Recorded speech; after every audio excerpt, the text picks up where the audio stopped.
Alright guys, yun nga, sa ating pag-iikot-ikot para magtuklas ng panibagong food trip, ito nga yung ating bagong natuklasan, ang Siomai Warrior. Kung saan guys, not typical siomai ang natuklasan natin dahil dito iniihaw ang siomai. At hindi rin typical soy sauce ang ginagamit, kundi meron silang special sauces na ginagamit sa siomai. Kaya guys, dito lang na matatagpuan yan sa Concepcion Street, Barangay San Jose, Pasig. Kaya samahan nyo ako para tikman itong bagong tuklas na to na Siomai Warrior. Let's go!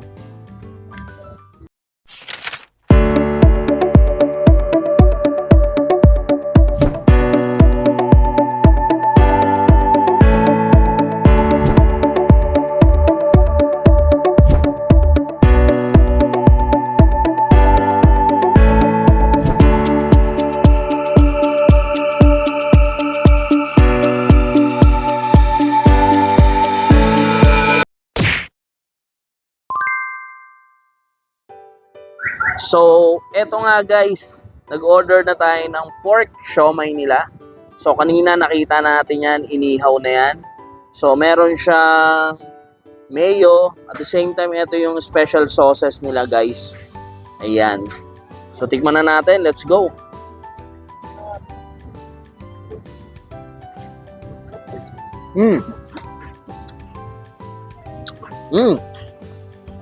Sarap nito ha. Meron nga siyang dinadalang kakaibang aroma at taste yung lutong ng pagkakaihaw niya.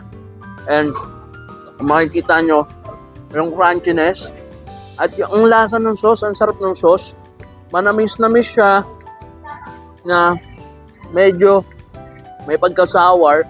Tapos yung combination, miikot sa bibig mo, sa buong dila mo guys, lasang-lasa mo yung katas ng siomai, yung pagka-juiciness niya inside, tapos yung sa labas ng siomai, yung crunchiness niya, tamang-tamang kombinasyon nito.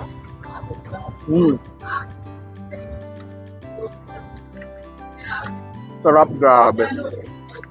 Sobrang sarap nito guys. Ang sarap nung niluto nilang sauce. Ginawa nilang sauce, sarap.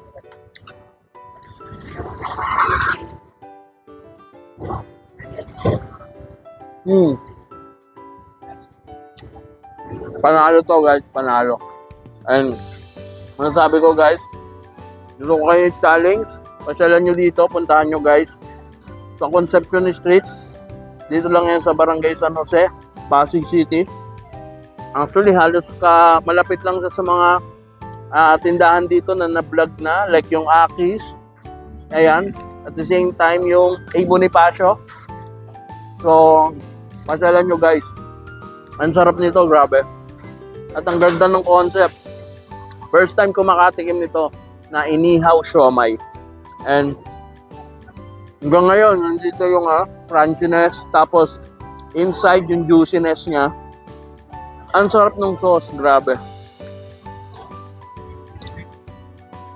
Recommended to, recommended. Sobrang namit yung lasa nito. Alright.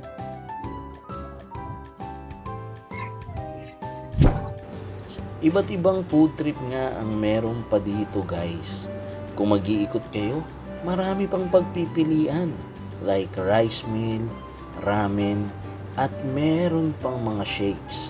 Meron din ditong bilyaran at mini bar na pwedeng tambayan with your friends. Kaya naman guys, kumpleto dito. At sa paglalakad-lakad nga namin may nakita akong kaibigan na dating na-picture na natin sila. Kung natatandaan nyo yung 2-piece chicken na maraming sauces na ginagamit, si Sir Making. Ayan guys, eto at meron nga siyang bagong business dito na sinigang pares. Kaya naman, sinilip natin to at tinignan ang kanyang bagong business. At syempre, kinausap na rin natin siya. Kaya, tignan nyo.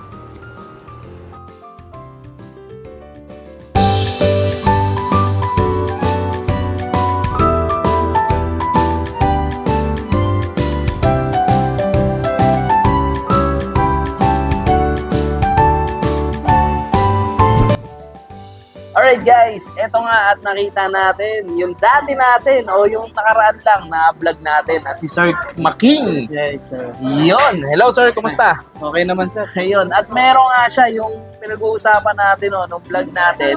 Ayan, ilalagay ko dito yung yung episode na yan.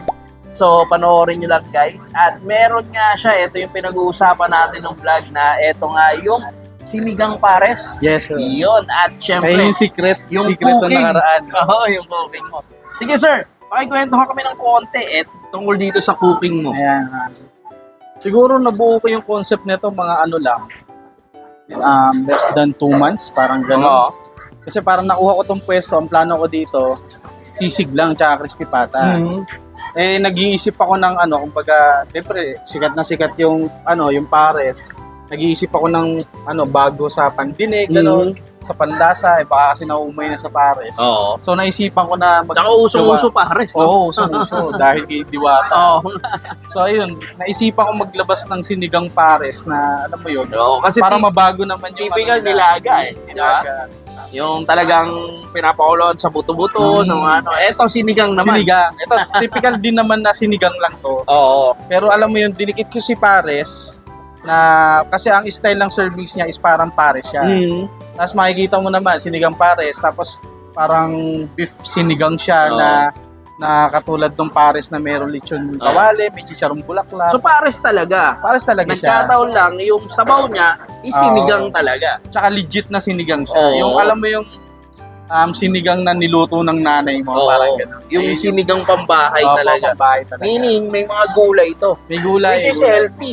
Opo. Tsaka hindi siya tinipid sa lasa. Kasi pag sinabi mong sinigang sa bahay Oo. or sinigang ng nanay mo, alam mo yung lasa na maasim-asim talaga siya na parang rich yung flavor niya. Ayun yung ginawa ko sa kanya. Yun. Grabe. So, yun nga guys. Puntahan nyo dito, sir. Paki-invite na sila. Opo, pumunta po kayo dito sa Cooking Sinigang Pares, Sisi, Crispy Pata. Dito lang yan sa ano bang street to? Nakalimutan ko. Basta Sa Concepcion. Station. Concepcion Street. Na parang Barangay F Concepcion Oh, yan. F Concepcion.